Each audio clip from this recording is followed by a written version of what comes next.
Coucou mes gazelles, bienvenue pour cette guidance intemporelle qui reprend un des deux fils rouges principaux de cette chaîne. Alors le premier fil rouge c'est celui qui analyse les états d'esprit, qui canalise un petit peu les états d'esprit de la féminine et du féminin sur le parcours de flamme jumelle. Et le deuxième fil rouge de cette chaîne, c'est effectivement une canalisation d'état d'esprit d'une personne avec laquelle le dialogue est difficile ou rompu. Ça peut être un amour, ça peut être un ami, ça peut être un membre de ta famille. Voilà, c'est beaucoup plus large et on va essayer d'avoir, comme d'habitude, un petit peu un panorama le plus complet possible par rapport au message qu'on va pouvoir recevoir pour t'aider à comprendre la situation actuelle avec cette personne, pour t'aider justement peut-être à relativiser, à te rassurer peut-être ou à te poser en tout cas les bonnes questions, t'alléger en angoisse et en inquiétude. Ceci étant dit, on va regarder les énergies dominantes. Donc, pour les personnes qui ressortent en fait dans cette guidance. Bon, en fait là on est en pleine évolution, on a quelqu'un là qui essaye de travailler un petit peu à la pleine évolution de sa carrière, d'accord? Donc on est recentré vraiment sur son potentiel créatif dans le domaine professionnel. C'est quelqu'un qui est parti bille en tête dans son évolution, qui s'est mis en fait dans l'idée que oui, là c'était le moment en fait pour évoluer parce que la stagnation n'avait que trop duré.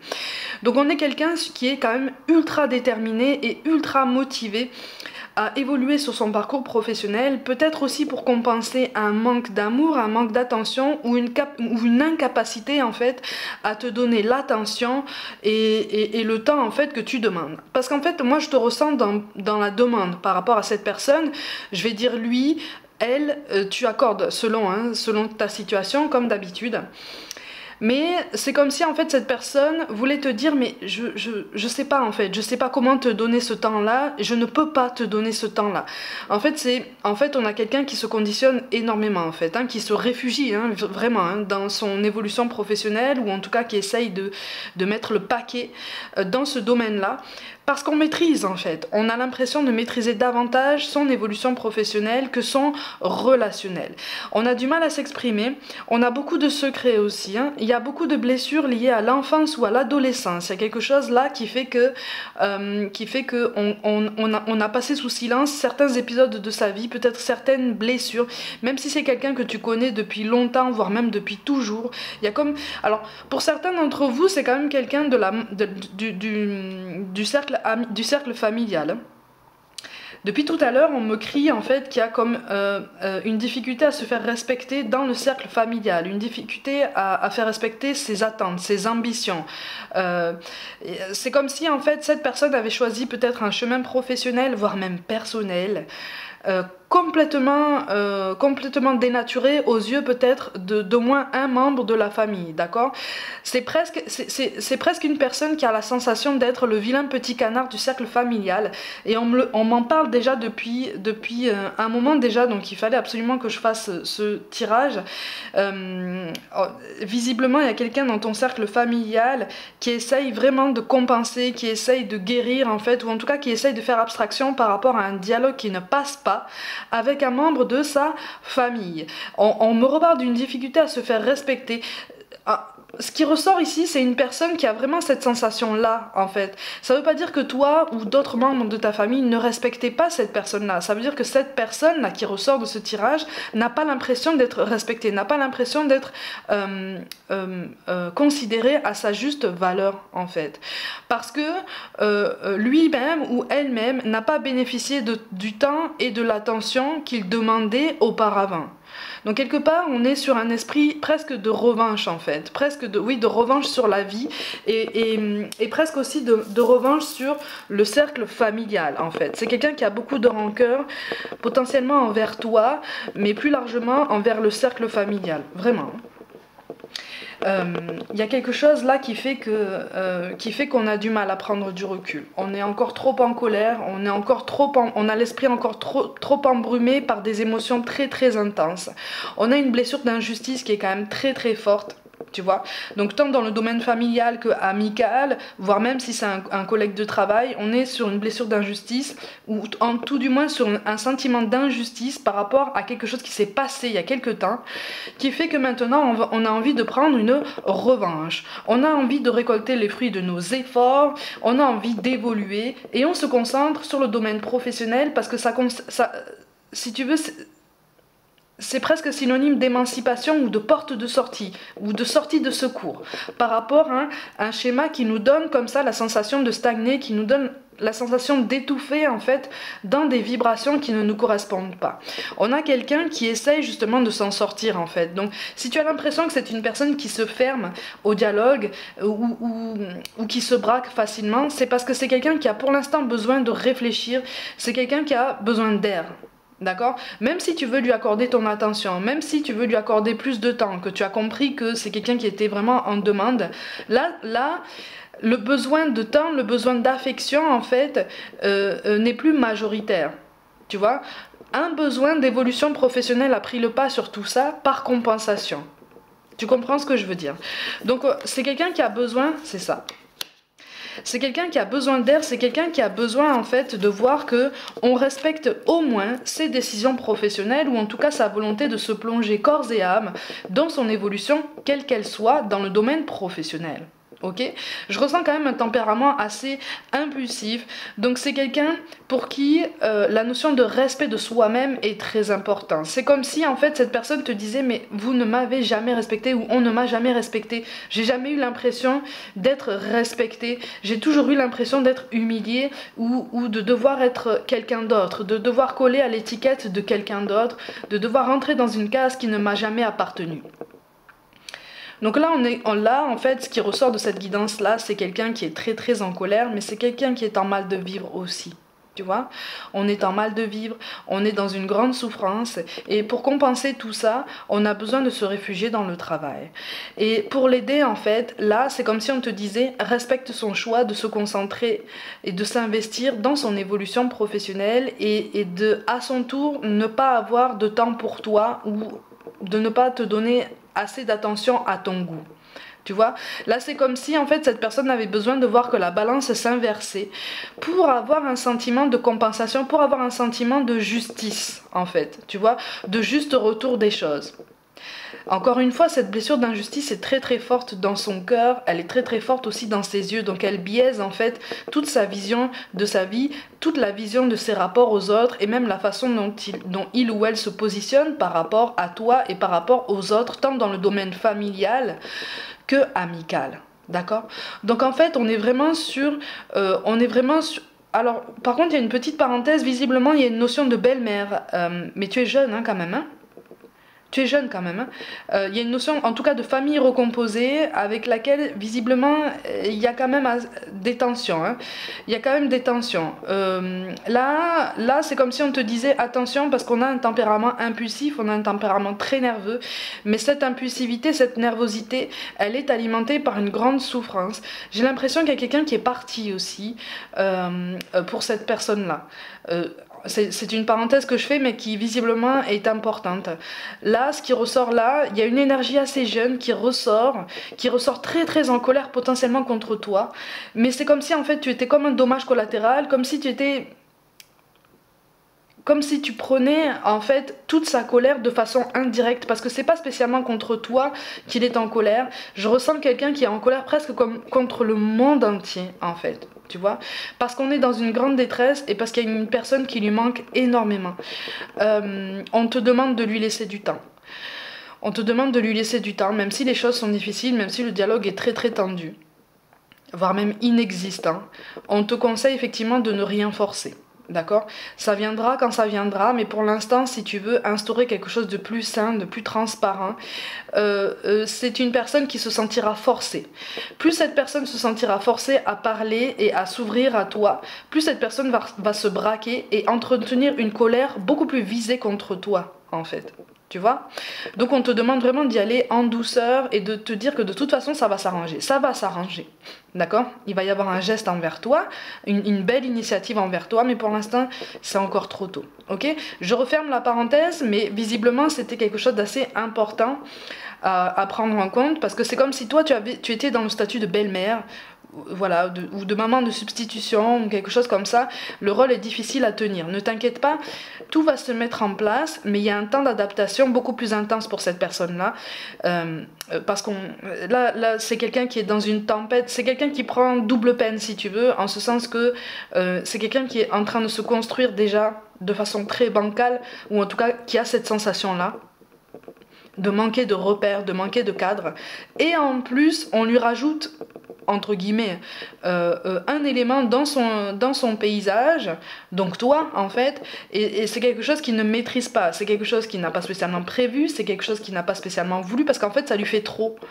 Quelque part ça lui fait trop, c'est trop. Pour l'instant c'est trop à supporter, donc laisse-lui du temps, ok? Mais ça va s'améliorer. Je ferme la parenthèse. De toute façon, de façon plus large, on a quelqu'un qui essaye justement, qui essaye de se canaliser, qui a conscience de son impulsivité, qui a conscience en fait d'une fougue qui peut très vite se trouver débordante en fait, voire même incontrôlable ou difficilement contrôlée. C'est quelqu'un qui agit et qui réfléchit après coup en fait, tu vois. Et donc on est sur quelqu'un qui prend conscience qu'il va falloir se canaliser, il va falloir se donner un cadre de vie, un cadre de pensée. Donc on est là sur une énergie qui prend en sagesse, qui prend en maturité, qui essaye de se grandir, mais surtout qui a besoin de voir qu'on peut faire certaines choses par lui-même ou par elle-même, d'accord? C'est un esprit qui a besoin d'indépendance, qui a besoin d'autonomie, en tout cas qui voit une autonomie, encore une fois, hein, comme une revanche sur la vie. On n'a pas encore passé le cap en fait de la sagesse, de la prise de recul qui mène au pardon à soi-même et aux autres, d'accord? On est encore un petit peu trop jeune, on manque encore un petit peu de maturité, de sagesse, de recul par rapport à tout ça. Ça va venir, hein. Ça va venir. Mais on a peur d'exprimer ses sentiments, on a peur d'exprimer ce qu'on ressent, on a même peur parfois d'exprimer sa colère, parce qu'en fait on a conscience que ce que tu vois là, ce que tu vois émaner de colère en fait de cette personne, en fait c'est rien par rapport à ce qui se passe dans son cœur et dans son esprit. Ça n'est absolument rien. Et c'est quelqu'un qui a parfaitement conscience de ça, mais qui n'arrive pas à te l'exprimer, en fait. Qui voudrait te dire, mais je me sens très seule, je me suis sentie très seule, vous m'avez laissé seule, vous m'avez abandonnée, ça a été injuste. Pour certains, il y a une notion de trahison, l'injustice prend le pas sur la trahison, hein, mais je la mentionne quand même. Il y a une espèce d'injustice. Et peut-être aussi entre frères et sœurs, il y a comme un sentiment de déséquilibre au niveau de l'attention qu'on aurait donné entre cette personne-là et un frère ou une sœur ou quelque chose comme ça, quelque chose d'approchant. Et c'est quelque chose qui a été nourri en fait par des rancœurs, par des non-dits, par des conclusions en fait qui étaient formulées par un raisonnement d'enfant ou un raisonnement d'adolescent, qui ne pose pas de questions en fait, qui est pétri en fait d'obstination et d'idées assez arrêtées, parce que justement on est au début de sa vie, donc on n'a pas forcément le recul nécessaire pour faire preuve de tempérance et de bonne intelligence en fait, si je peux dire ça comme ça, hein. Mais c'est quelqu'un qui grandit, c'est quelqu'un qui est en train de grandir, mais qui est dans une grande difficulté d'expression des sentiments, hein. On est bloqué de ce côté-là, on est bloqué aussi dans une juste vision de soi-même. C'est quelqu'un qui n'arrive pas encore à s'accorder toute la valeur qu'il revendique. Tu vois, c'est quelqu'un qui est encore sur cette contradiction, sur cette différence de balance entre la vraie valeur qu'il a, et qui est inestimable, comme chacun de nous, et la façon dont il l'exprime et la façon dont il le démontre, en fait, dont il le revendique dans son incarnation. D'accord? Mais ça, c'est quelque chose qui prend... C'est normal que ça prenne du temps à se mettre en place, d'accord? Mais il va y avoir une prise de contact avec toi.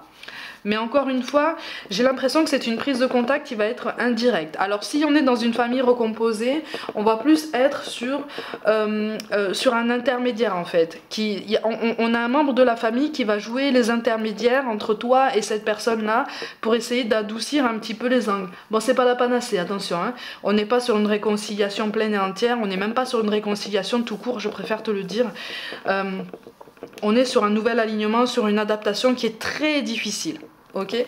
De façon plus générale, effectivement, on est sur une évolution personnelle. Je ressens quelqu'un d'écorché, quelqu'un qui quelqu'un qui a les sentiments à vif en fait, c'est très fort en lui, dans son cœur, dans ses pensées, c'est très très fort, c'est même trop fort, parce qu'on n'arrive pas à mettre de l'ordre, on n'arrive pas à ordonner ses pensées, on est juste dans cette initiative, dans cette prise de conscience qu'effectivement, il va falloir se cadrer.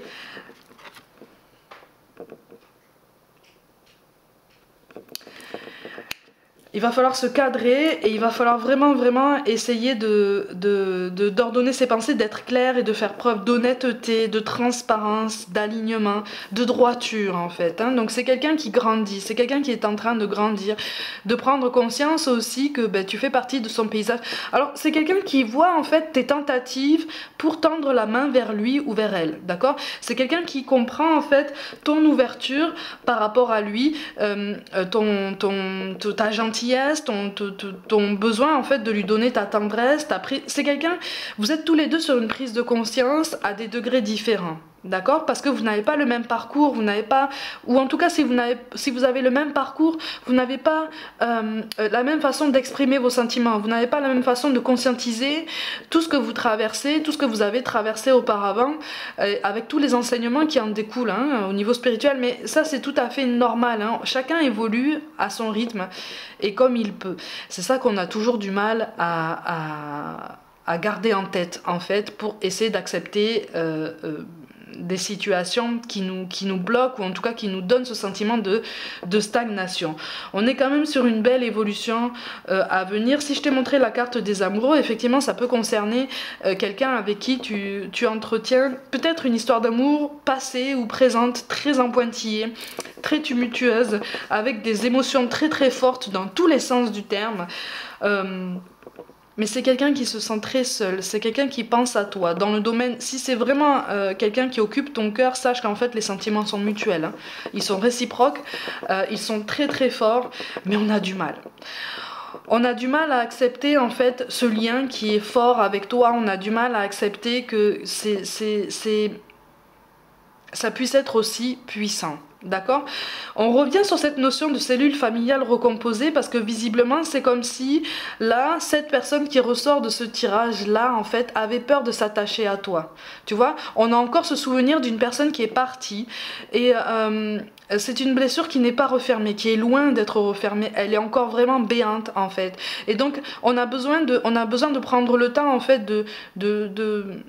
peut-être de faire le deuil de la disparition de quelqu'un ou en tout cas du départ de quelqu'un, de l'éloignement de quelqu'un de très proche, quelqu'un d'important, de primordial, peut-être une figure parentale, mais pour une petite, il y a une parenthèse très particulière, il y a quelqu'un qui a du mal à accepter l'éloignement d'un grand frère. Alors c'est un grand frère qui est toujours là, hein, qui est toujours incarné, il est toujours vivant, hein, mais c'est quelqu'un qui a du mal à accepter l'éloignement d'un grand frère, comme si on se sentait seul, comme si il y a un éloignement géographique d'un grand frère qui est mal vécu là, tu vois, et on te demande d'essayer en fait de prendre en compte cette difficulté pour cette personne qui ressort là et de lui donner du temps en fait et de lui montrer en fait que s'il a besoin de te poser des questions, il peut te poser des questions, tu vois. Mais on te demande aussi, toi, de ton côté, d'essayer de réfléchir à la meilleure façon de lui répondre avec des mots qu'il comprend, même si c'est pas un enfant. Hein. Voilà, on a quelqu'un qui a vraiment beaucoup de mal à accepter l'éloignement d'un grand frère. Je referme la parenthèse, il y a beaucoup de messages qui ressortent ici, mais en tout cas, ce qui ressort de façon plus générale, c'est une volonté ambiguë en fait, qui joue aussi sur la peur de s'attacher à toi. D'accord? Donc c'est comme si en fait, tant dans le domaine amical que familial ou amoureux, on a peur de s'attacher à toi. Et quelque part, on a déjà commencé à s'attacher à toi. C'est ça qui est difficile. C'est ça qui est difficile et c'est ça qui fait peur. Tu vois, mais c'est quelqu'un qui une fois que tu as sa confiance, une fois que tu as tu as cette sensation, que tu fais naître cette sensation en lui ou en elle, qu'on peut te faire confiance, que tu peux donner du temps, que tu peux donner de l'attention, que tu peux faire preuve de constance. C'est une personne qui, en retour, est capable de faire preuve de beaucoup de constance dans sa façon d'être avec toi, dans sa façon de te donner justement du temps, de l'attention. C'est quelqu'un pour qui, encore une fois, cette notion d'injustice ressort très fortement. Et donc, c'est comme si l'univers le poussait en fait à... C'est ça, on a la carte de la tempérance qui tombe, c'est ça, avec une grande solitude. On est sur une ambivalence qui fait que pour l'instant en fait on se renferme sur soi. On se renferme sur soi parce qu'on a besoin d'avoir les idées claires, on a besoin de faire du vide. Au niveau relationnel, au niveau amoureux, il y a une triangulaire là qui normalement pourrait jouer en ta faveur, en ce sens qu'il est question d'un choix, il est question de quelqu'un justement qui fait le vide, qui prend conscience qu'en fait il ou elle est peut-être visiblement à la fin d'un cycle, ou en tout cas à la fin d'un schéma qui ne lui convient plus, et qui commence à penser en fait à un nouveau départ avec toi. Dans la cellule familiale, il est question d'une concurrence, encore une fois, hein, entre deux frères, deux sœurs, un frère, une sœur. C'est quelque chose là qui est ancré, d'accord? C'est moins marqué chez l'autre membre de la famille, donc le frère ou la sœur considéré comme concurrent en fait, comme rival.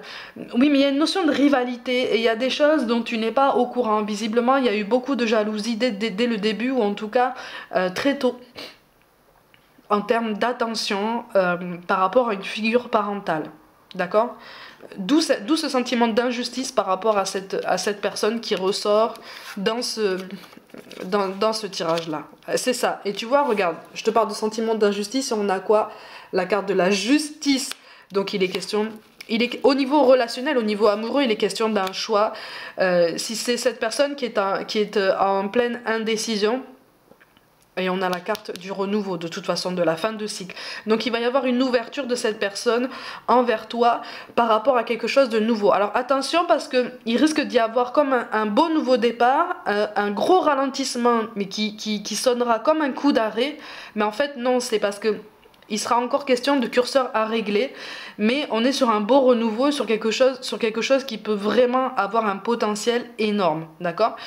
Au niveau familial, effectivement, il va y avoir une réconciliation, il va y avoir une ouverture, mais encore une fois, on me parle d'un intermédiaire, de quelqu'un, peut-être d'une figure parentale en commun, ou d'un conjoint, une conjointe, qui peut faire le lien en fait entre vous deux et qui peut vous aider justement à surmonter cette période.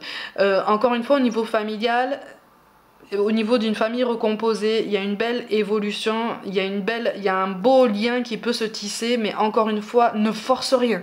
Surtout, ne force rien, d'accord? Vous êtes sur un renouveau, vous êtes sur la construction de nouveaux repères, vous êtes sur une adaptation qui est mutuelle, d'accord? Parce que même toi, tu as besoin de t'adapter à cette personne-là. Alors, t'as peut-être pas l'impression que c'est une personne qui te facilite la tâche, hein, en ce sens, mais sache que c'est quelqu'un qui est en grande souffrance, qui finalement au fond ne te veut aucun mal, mais quelque part, parce que c'est une personne qui ne te veut aucun mal, qui a cette présence d'esprit en fait de se dire mais en fait il ou elle n'y peut rien, c'est quelqu'un qui s'investit énormément dans sa réussite, soit scolaire, soit professionnelle, mais on est sur quelqu'un qui essaie de faire la part des choses, et qui essaie de se concentrer sur un domaine bien particulier pour justement être sûr en fait de pouvoir se construire des repères par lui-même, par elle-même en fait. C'est quelqu'un pour qui la réussite dans ce domaine-là est très importante, parce qu'on a conscience qu'au niveau relationnel c'est encore beaucoup trop intense. D'accord? Il y a des blessures à guérir, il y a des peurs aussi à surmonter qui sont quand même assez énormes. La blessure d'injustice et la peur de l'abandon, la peur de l'échec peut-être, qui fait que pour l'instant ça fait trop peur en fait. On sait qu'on va devoir y faire face très très bientôt là, si ça n'est pas déjà le cas. Et c'est quelqu'un qui pour l'instant pédale un peu dans la semoule, un peu beaucoup, d'accord? Mais pour l'instant c'est quelqu'un qui n'acceptera pas ton aide. D'accord? Parce qu'on a besoin d'y voir plus clair par lui-même, par elle-même. C'est quelqu'un qui a beaucoup de fierté et qui ne dira jamais en fait qu'il est en difficulté, à moins d'être vraiment en dernier recours. Mais pour l'instant, c'est quelqu'un qui essaie de se débrouiller et qui fait preuve d'une prise de sagesse et de maturité assez conséquente. C'est inscrit sur son parcours, ça fait partie justement de son incarnation. Et donc on te demande juste d'essayer de rester comme ça sur le côté et de montrer assistance quand il ou elle te le demandera, ok? Mais il y a quelque chose de très positif dans cette guidance, en ce sens que on est en train de te rassurer sur une situation qui te paraît comme ça stagnante stagnante ou bloquée, d'accord? C'est tout à fait normal, c'est tout à fait normal, parce qu'il y a des remises en question, les peurs, là il y a des peurs, il y a une blessure et une peur qu'on appelle cette personne à surmonter et à guérir en même temps. Donc c'est pour ça que je te dis que c'est une personne qui prend double peine. Mais parce que ça fait beaucoup, d'accord? Mais on a besoin de temps, on a besoin de douceur, et ça tu es parfaitement capable de lui accorder, ok? Mes gazelles, comme d'habitude, prenez soin de vous, croyez en vous. Pour toute guidance personnelle, envoyez-moi un mail. N'hésitez pas à vous abonner à cette chaîne si le cœur vous en dit, à liker, commenter et partager autour de vous pour faire grandir cette belle communauté. N'hésitez pas non plus à activer la petite cloche pour recevoir toutes les notifications à chaque mise en ligne de vidéo. Rejoignez-moi aussi sur Facebook et aussi sur Instagram pour du contenu complémentaire. Je vous envoie tout mon soutien et je vous dis à très vite.